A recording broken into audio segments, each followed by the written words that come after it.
بادشاہ سے درویش بننے کی سچی کہانی۔ یہ کہانی ابراہیم بن آدم کی ہے۔ وہ بہت پرانے زمانے میں بالک کے بادشاہ تھے۔ ان کے پاس بہت بڑی سلطنت، شاندار محل، گھوڑے، فوج اور بے شمار خزانے تھے۔ لوگ ان کی طاقت سے ڈرتے بھی تھے اور احترام بھی کرتے تھے۔ بادشاہ کی زندگی بہت عیش و آرام میں گزر رہی تھی۔ ہر روز محل میں دعوتیں ہوتی، موسیقی بجتی اور نوکر خدمت میں کھڑے رہتے۔ بظاہر سب کچھ تھا، مگر ان کے دل میں ایک عجیب بے سکونی رہتی تھی۔ ایک رات بادشاہ اپنی محل کی چھت پر سو رہے تھے۔ آدھی رات کے وقت انہیں اوپر کسی کے قدموں کی آواز سنائی دی۔ وہ حیران ہو کر اٹھے اور بلند آواز میں بولے، کون ہے وہاں؟ اوپر سے آواز آئی، میں اپنا اونٹ ڈھونڈ رہا ہوں۔ بادشاہ کو غصہ آ گیا۔ انہوں نے کہا، یہ محل کی چھت ہے، یہاں اونٹ کیسے مل سکتا ہے؟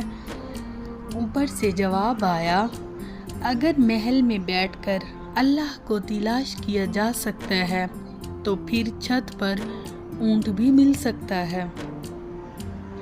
یہ الفاظ سن کر بادشاہ حیران ہو گیا۔ انہیں لگا جیسے کسی نے ان کے دل کو جھنجھوڑ دیا ہو۔ وہ ساری رات سوچتے رہے۔ چند دن بعد بادشاہ شکار کے لیے نکلے۔ وہ گھوڑے پر سوار تھے اور سپاہی ان کے ساتھ تھے۔ اچانک انہوں نے دل میں ایک آواز محسوس کی، اے ابراہیم، کیا تمہیں اسی کام کے لیے پیدا کیا گیا ہے؟ وہ چونک گئے۔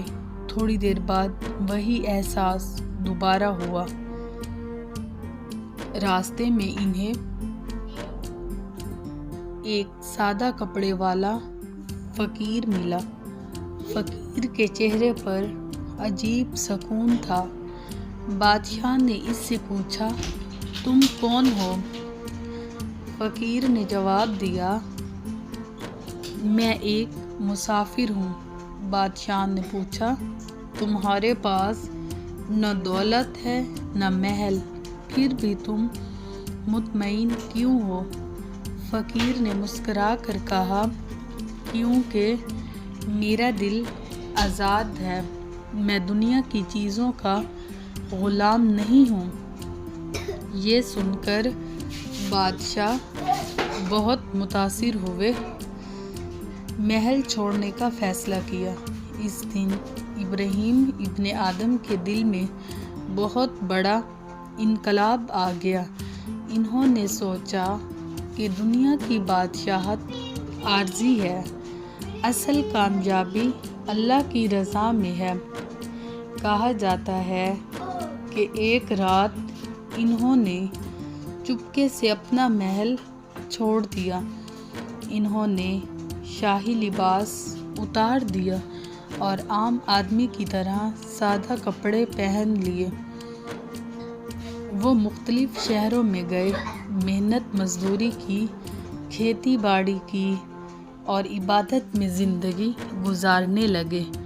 بعد میں وہ ایک بہت بڑے نیک انسان اور درویش بن گئے۔ لوگ دور دور سے ان کے پاس نصیحت لینے آتے تھے۔ وہ لوگوں کو سکھاتے تھے کہ اصل سکون دولت اور طاقت میں نہیں، بلکہ سچائی، عاجزی اور اللہ کی یاد میں ہے۔